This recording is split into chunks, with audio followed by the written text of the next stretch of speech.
And I'll stuff up your surname. Good. Guaranteed. Guaranteed. How do we go? I want to come a bit closer to you.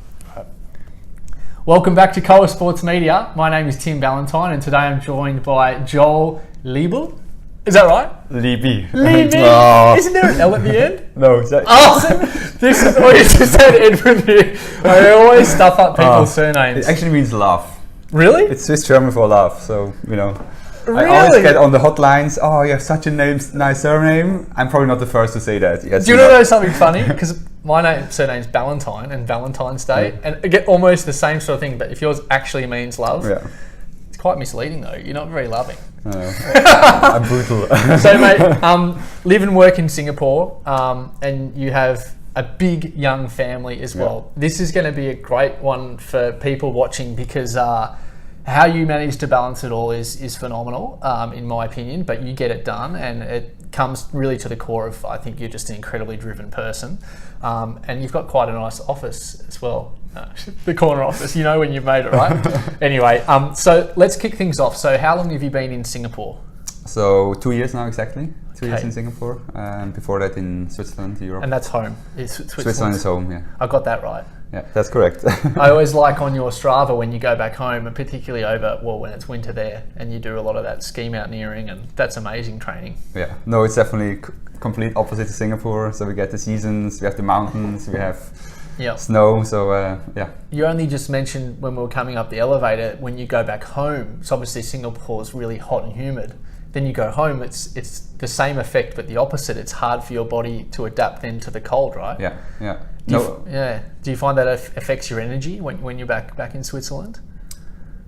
I think so. I mean, I was quite surprised how the body really adjusts, to the conditions you live in most. Yep. And yes, it takes a time to get adjusted to humidity and heat. Yep. But then at the same time, to actually be in the cold takes out something of your body as well. Yep. So that's definitely an observation. So strategically, we met a few years at Bintan, and then obviously we raced Malaysia, where we really we kicked it off there, and then we've decided to connect. So Joel and I, we've been working for, let's just say, a couple of months for the sake, and Joel's doing Davao, Philippines soon, but building up to his first Ironman. Which one's that? So I'm going to be in Cairns in June for my first full Ironman. Yeah, which age group? So 30 to 34. So first, and I just touched on, so your family dynamic, without going into too much detail, obviously, but how old are your children?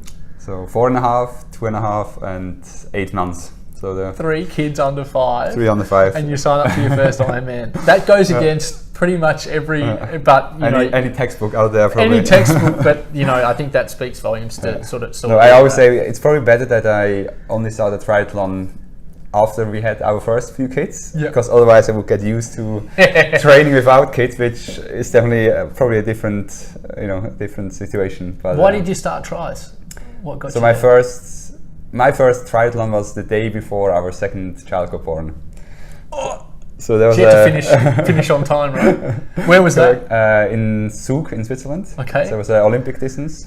And then I did my first middle distance or half Ironman in the summer of the same year, so 2016. Okay, so you're 3 years into your triathlon, and that's about. I mean, triathletes typically like to go big pretty early, and I think 3 years is probably about right for blokes, 30 to 40 that want to step to, say, an Ironman. But you've taken your time, so that's a good thing. He's looking at the questions, so you're already reading ahead. So, training in Singapore, really tricky, and you managed to get it done at all hours. What do you think is sort of the key to remain consistent in Singapore on the bike, for example? For anyone looking to get involved in triathlon here? Yeah.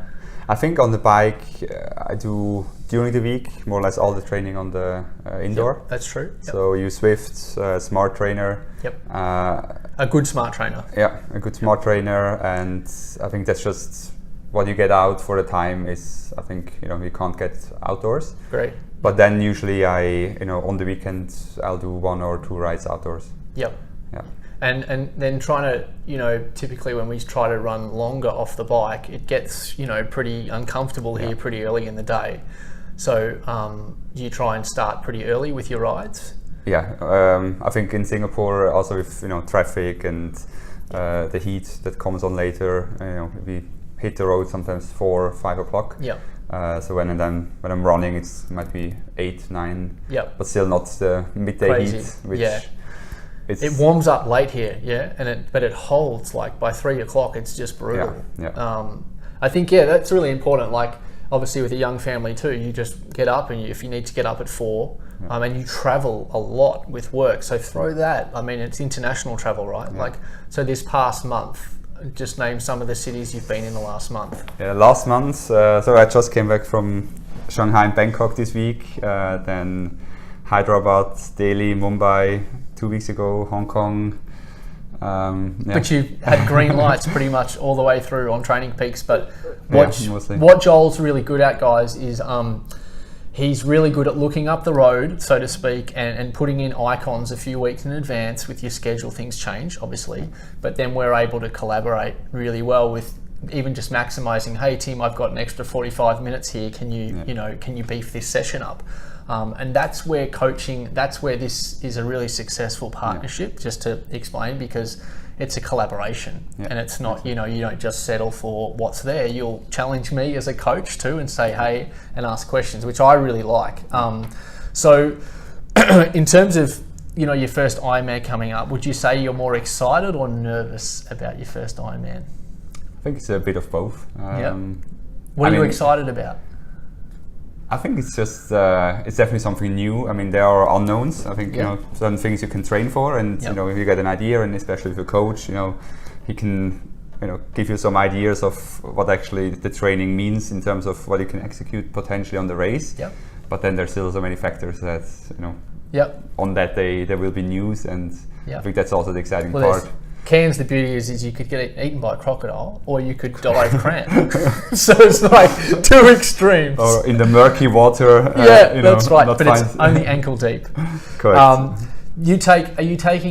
So when you come into triathlon, are you taking a long-term view to the sport or sort of a short-term view? Do you think you'll be around for a long time, or a good time, or a short time? What do you think?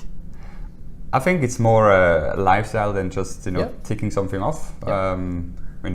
Will I be doing an Ironman every year? Probably not. But I think just doing the different sports, kind of have cross training just by default. I think is a nice part of the sports. And I think definitely especially with having a finance job, it's a very good balance, and it brings you out. And here in Singapore, what is nice, you can be out any time of the day and the year. You don't even have to put on a t-shirt because it's always warm, and even if it's rain, it's warm rain. So I think that's also it's helpful. For sure. Now the company that you work for, which I won't say, but it's got a lot of people. What do your workmates think of? Do they think you're crazy, committed? Do you have other people in the office that do? Do you have a connection with people that perhaps do marathons? Do you find that? No, there are a couple others, not many, but a few other who do triathlon, or it's more some guys who want to try out, and then of course you have a chat and they come to you. I mean, in terms of, do they ask you questions like for advice? Absolutely. But then also, of course, you once in a while, when I tell them on Monday morning what I did on the weekend, then they're just scratching their heads. How? No, but I think mostly positive reactions. Also, even when you're traveling and you sit down at 8:30 or in the first meeting, and they ask, you were already doing something, right? And then I did a 15k run or some treadmill intervals. They're like, how can you do it? So my last question is actually a perfect segue. Is that, so you're busy with travel, busy with family, and then you're training. Do you find that training actually obviously maybe it can sometimes be sapping, but does it energize you? Do you feel better after training? Yeah, I mean, it's good. It's 80 or 90%. It's more the the energizing, and of course you have the 10% where you probably feel a bit more fatigued or tired. But that's, you're grumpy if you don't train. I would say, me too. Yeah, me too. I think it's a really good place to leave it. But mate, it's a great insight for someone who genuinely wears a lot of hats and juggles it all. And everyone, you'll get a chance to meet Joel in 3 or 4 months' time in Cairns. So he'll be coming with his family, and we've got a great crew coming. So he'll be fogging the pants. No, I'm just kidding. But yeah, it'll be a good race, mate. So good to come on. Yeah, thanks man. Thanks, Joel. Good on you. Ta. Peace. Bye bye.